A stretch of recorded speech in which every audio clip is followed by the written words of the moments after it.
મહત્વના સમાચાર મળી રહ્યા છે। પનીરના નામ પર વેચાતા એનાલોગને લઈને રાજ્યભરમાં કરવામાં આવી રહી છે તપાસ। સુરત, રાજકોટ, જામનગર બાદ હવે અમદાવાદમાં પણ આરોગ્ય વિભાગની ટીમે તપાસની કામગીરી શરૂ કરી। અમદાવાદના જુહાપુરા વિસ્તારમાં વિજય ડેરીમાં આરોગ્ય વિભાગે ચેકિંગ હાથ ધર્યું છે। વધુ વિગતો મેળવીએ સંવાદદાતા રાજલ બારોટ અત્યારે આપણી સાથે જોડાઈ ચૂક્યા છે। રાજલ, આરોગ્ય વિભાગની ટીમ ક્યાં પહોંચી છે, શું સામે આવી રહ્યું છે? ગીતા, ખાસ કરીને આરોગ્ય વિભાગ છે કે જે અહીંયા આગળ તપાસ કરી રહી છે, કારણ કે ગુજરાત સરકારે હવે એનાલોગ પનીર ઉપર પ્રતિબંધ મૂકી દીધો છે। મહારાષ્ટ્ર બાદ હવે ગુજરાતમાં પણ આ જે એનાલોગ પનીર છે તેના ઉપર પ્રતિબંધ મૂકવામાં આવ્યો છે। ત્યારે અમદાવાદની આરોગ્ય વિભાગની જે ટીમ છે કે જે અત્યારે વિજય ડેરીએ આવી છે અને અહીંયા આગળ જે તપાસ છે તે હાથ ધરવામાં આવી છે। સર, આપ અહીંયા આગળ ચકાસણી કરી રહ્યા છો, આ એનાલોગ પનીર છે કે ઓરિજિનલ પનીર?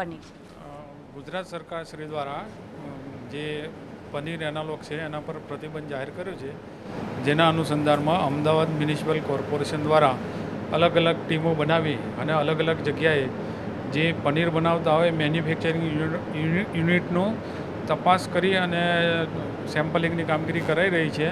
હાલમાં આ વિજય ડેરી છે એની અંદર મિલ્કમાંથી જે બનાવતું પનીર છે એ લોકો વેચતા હોય છે અને એ અહીં આપણને દેખાય છે અને એના નમૂના લેવામાં આવશે।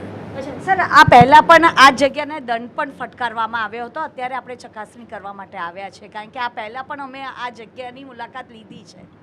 હાલે આમાં કદાચ પનીરમાં ફેટ વધઘટ થતી હોય છે, જેના કારણે નમૂનાઓ નાપાસ જાહેર થતા હોય છે અને આ જે દૂધ બનાવે છે એ મિલ્કમાંથી જ પનીર બનાવી રહ્યા છે અને એ લેબલિંગ પણ એનું મિલ્ક ફેટમાંથી બનાવેલું પનીર છે। સર, ચકાસણી કઈ રીતે કરવામાં આવતી હોય છે? એનાલોગ પનીર અને મિલ્ક પનીરમાં શું ફેરફાર હોય છે? કઈ રીતનો ભેદ ઉકેલાય છે? થોડું સોફ્ટ આવે છે, જ્યારે જે પનીર એનાલોગ છે એ હાર્ડનેસ ધરાવે છે અને વેજીટેબલ ઓઇલને અલગ અલગ ખાદ્ય પદાર્થો ઉમેરી અને બનાવતા હોય છે, એમાં મિલ્ક હોતું નથી। સર, આજે કેટલી જગ્યાએ આપણે તપાસ કરવાના છે કે એનાલોગ પનીર ત્યાં ક્યાંક વેચાતું હોય તો તેના ઉપર આપણે કાર્યવાહી કરી શકાય? અમદાવાદ મ્યુનિસિપલ કોર્પોરેશન દ્વારા હેલ્થ વિભાગની અલગ અલગ ટીમો બનાવી અને અલગ અલગ ડેરીઓમાં જ્યાં મેન્યુફેક્ચરિંગ કરતા હોય ત્યાં તપાસ હાથ ધરાઈ રહી છે અને જો પનીર એનાલોગ બનાવતા હોય તો એઓની સામે કડકમાં કડક કાર્યવાહી કરી અને પગલાં લેવામાં આવશે। જે પણ વેપારી એનાલોગ પનીર બનાવતા હોય તેના ઉપર કડકમાં કડક કાર્યવાહી છે તે કરવામાં આવશે। ભાઈ, અહીંયા પનીર જે બનાવવામાં આવ્યું છે, અહીંયા બહાર લખવામાં આવ્યું છે કે મિલ્ક ફેટથી બનેલું આ પનીર છે, તો આ ઓરિજિનલ પનીર છે? ઓરિજિનલ પ્યોર મિલ્ક ફેટથી બનાવવામાં આવે છે। આપણે કોઈ મિલાવટ નથી કરતું, પ્યોર દૂધનું આપણે પનીર બનાવીએ છીએ।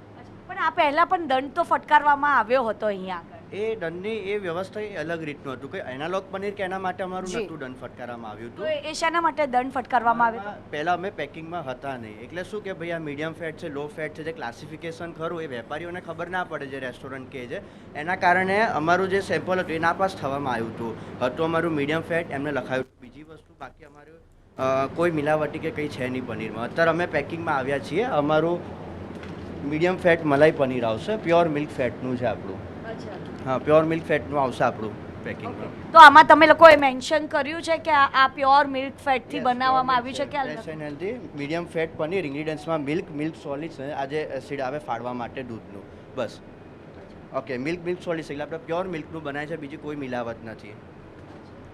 તો અત્યારે અમે લોકો આ વિજય ડેરીમાં છે અને અહીંયા આગળ આરોગ્ય વિભાગની જે ટીમ છે તે ચેકિંગ માટે અહીંયા આગળ આવી છે અને અહીંયા મિલ્ક પ્રોડક્ટથી બનાવવામાં આવેલું જે પનીર છે તે વેચાણ કરવામાં આવે છે, પરંતુ આ જગ્યાએ પહેલાં પણ દંડ ફટકારવામાં આવ્યો હતો, કારણ કે તેનું જે પેકેજિંગ હતું તે નહોતું કરવામાં આવ્યું અને તેને લઈને દંડ ફટકારવામાં આવ્યું હતું। જો કે એનાલોગ પનીર જે અખાદ્ય છે, લોકોના સ્વાસ્થ્ય સાથે ચેડા થતા હોય છે અને એટલા જ માટે હવે સરકારે એનાલોગ પનીર ઉપર પ્રતિબંધ મૂકી દીધો છે। હવે તેને લઈને જે આરોગ્ય વિભાગ છે કે જે અલગ અલગ જગ્યાએ જઈને ચકાસણી કરવામાં આવી રહી છે કે ક્યાંક એનાલોગ પનીર ગ્રાહકને તો વેચવામાં નથી આવી રહ્યું અને તેને લઈને આરોગ્ય વિભાગ પણ હવે સતર્ક જોવા મળી રહી છે। ગીતા જી, રાજલ, આભાર આપનો આ સમગ્ર માહિતી માટે। તો રાજ્યભરમાં હવે આરોગ્ય વિભાગે તપાસ શરૂ કરી છે।